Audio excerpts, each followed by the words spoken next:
Good afternoon, ladies and gentlemen. Raptor X here with Good Clean Gaming RX, and today, and probably for the next couple episodes, I just wanted to go over a couple of quick tips and tricks.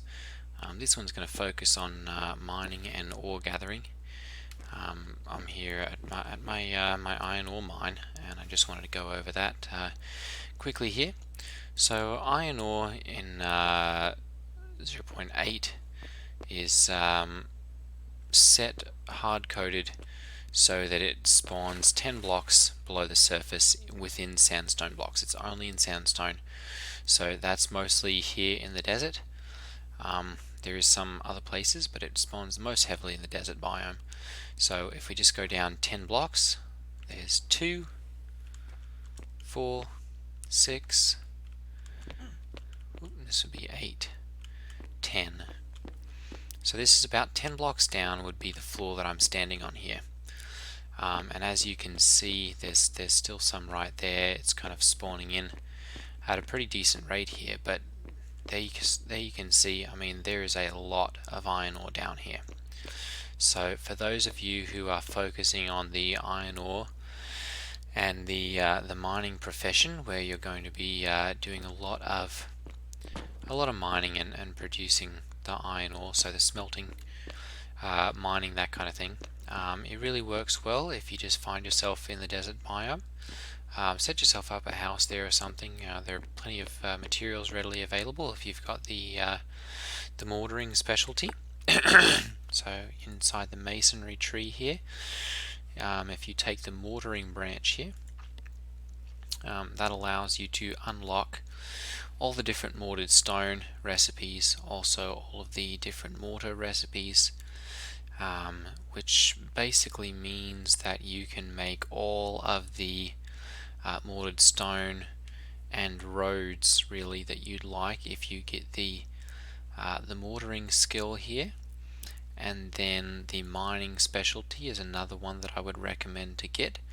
It allows you to mine with a lot less calorie consumption. This is 50% calorie consumption, 50% reduction in calorie consumption here once you get all the way to level 7. And then here at level 6, they've got two different options. You can get sweeping hands, which picks up rocks. Picking up rocks also attempts to pick up similar rocks in an area. And then the other option that you have, I'm not sure exactly what it's called, but the effect that it has is it allows you to absolutely reduce the chance to 0 of any of the rocks that you break actually breaking as a 2 block that you'd have to similarly break again. So I'm just going to break one of these just as a demonstration here, and you see this yellow block. The other option there destroys those all in that first hit, so that you don't ever have to deal with those yellow blocks again that you then have to break before you can pick them up. The sweeping hands one is the one that I picked up, so as you can see I just clicked on the one piece of stone there and it picked up all 4 of these. So the mining profession, or mining specialty, sorry, is definitely one that I would get if you're going to be heavily into the smelting or the masonry branch. Another that I would then recommend getting if you're going to be doing the mining, smelting, that kind of thing, is the basic engineering. Once you get that, that unlocks the stone ramps and the stone roads, as well as the wooden wheels and water wheel, windmill, and the mechanics skill book.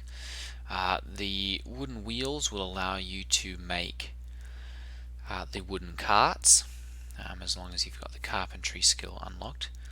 And then the stone roads and the stone ramps basically allow you to use up all of the excess stone that you'll be getting while you're doing your mining. And then of course makes traveling and moving all of your mining rewards, everything that you've mined out, that much easier. The carts allow you to travel at a 1.2 speed, and then each of the different mechanical things allow you to travel at like 1.4 and possibly 1.6, like with the steam cart and steam truck, sorry, and then the normal truck. These stone roads and stone ramps allow you to travel quite a bit faster. So again, for your iron ore, you're just going to mine down 10 blocks inside the desert biome, and then just start mining from there. I like to spider mine, where you're basically mining out, or channel mining, where you mine out like a walkway 2 wide or so, and then you just go onto the wall there and you mine as deep as you can. Generally about 3 blocks or so is about as far as you can do it, and then that allows you to see, oh, there's some iron ore there, and allows you to see it with minimal disturbance and cost as far as calories and actual having to move stuff around goes. And of course, if you hit a nice vein like we did over here, it's definitely worthwhile mining all of that out and reaching all of that you can. And it really gets to the point where if you plan it right and you get a big mine, get a big vein of it, it's almost to the point where it's a nuisance getting it all out if you don't have somewhere to store it. So that will be that's the tip kind of for the iron ore mining. Let's go ahead and move on to mining gold.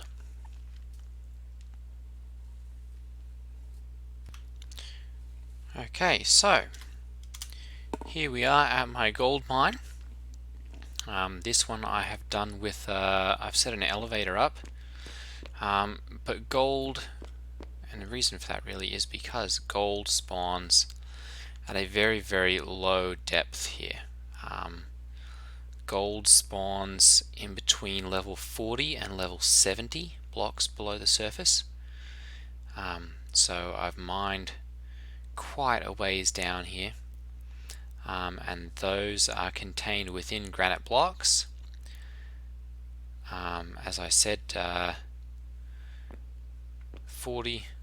between 40 and 70 blocks below the surface, which we are quite a ways down here. As you can see, there's where we started, all the way up there.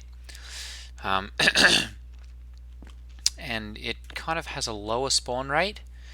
It only's got, I think it's at like a 10%, 5 or 10% spawn rate within that area. So I'm going to go ahead and just, there we go, there's some right there. So that's what that looks like in the wild. If we go ahead and break that block, you'll see it's kind of got the lighter stripes in it. That's what gold ore looks like. We'll go ahead and collect that there, so that's 4 gold ore. But as you can see, not any giant trails of it really leading off in all directions. That's nis, a separate mineral. But that's gold ore. So again, the rainforest is at the highest concentration, or the jungle, sorry. So if you go to the jungle and you're going to dig down 40 or 50 blocks, I guess, from the surface, and you should start seeing it. It's quite a dig. So either get started on it early, or if you're going to need it, or really set aside a decent amount of time to be mining all the way down there to be able to get that gold ore when you need it. Now copper ore is a similar story. Copper is about 30 blocks below the surface, and that one is found also in granite, but that one is found in granite in the cold tundra, or the frozen tundra, I think is the place where that's really readily available. So I'm going to see if we can pop over there, and I haven't really done any copper mining myself, but I believe there's been some done by others. So I'm just going to pop over and see if I can find one of their mines that we can take a look at that. But I'm going to find this by going to biome and then going to Boreal Forest. That's it, Boreal Forest biome. So there's some here. Let's see here, there's my huckleberries are over there. Let me see here if we've got anywhere nearby. We really don't.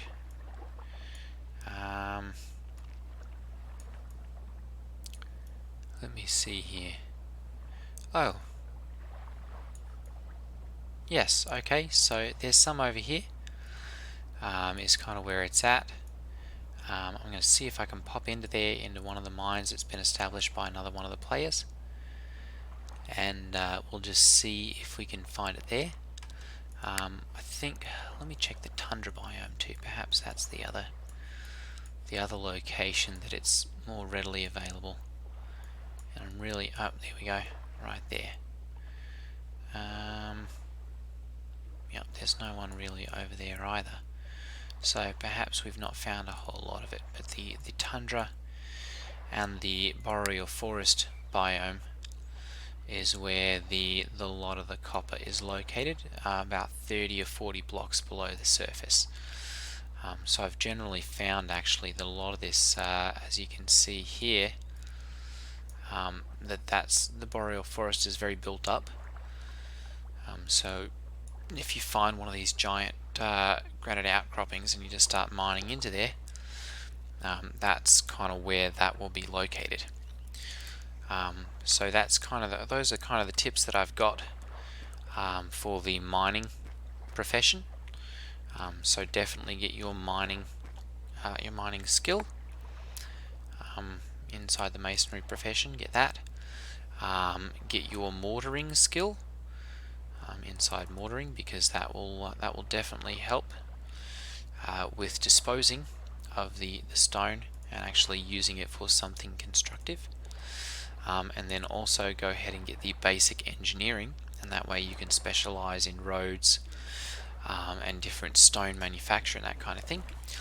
And I suppose as a fourth skill, if you wanted to learn something that was like a tier 2 or something, or tier 3 I guess in this case, you would want to go into your masonry skill here and get cement. And once you learn cement, that'll allow you to make different concrete recipes. And that's somewhere that you can use your basalt, your granite, different stones. Let me see here, 6 recipes. Your gneiss, your limestone, shale, that kind of stuff. All of them are really packed with granite. And then you've got your other ingredients in there: granite and gneiss, your basalt and granite, and then you've just got stone, which you can use to make concrete. And then your reinforced concrete requires advanced smelting to be able to get rebars, and those can be used for making reinforced concrete, which is a tier 3 building material. So that's kind of the mining and stonemason skill tree explained. Hopefully this has been helpful for you guys. Yeah, if it is, leave a comment down below and let me know. And if there is another specialty that you guys would like to see done, or more information on, go ahead and leave a comment down below letting me know what that is. Right, everyone, take care, and I'll see you in the next tips and tricks video. Can't talk today. Alright, everyone, take care, and I'll see you guys later. Ta-ta.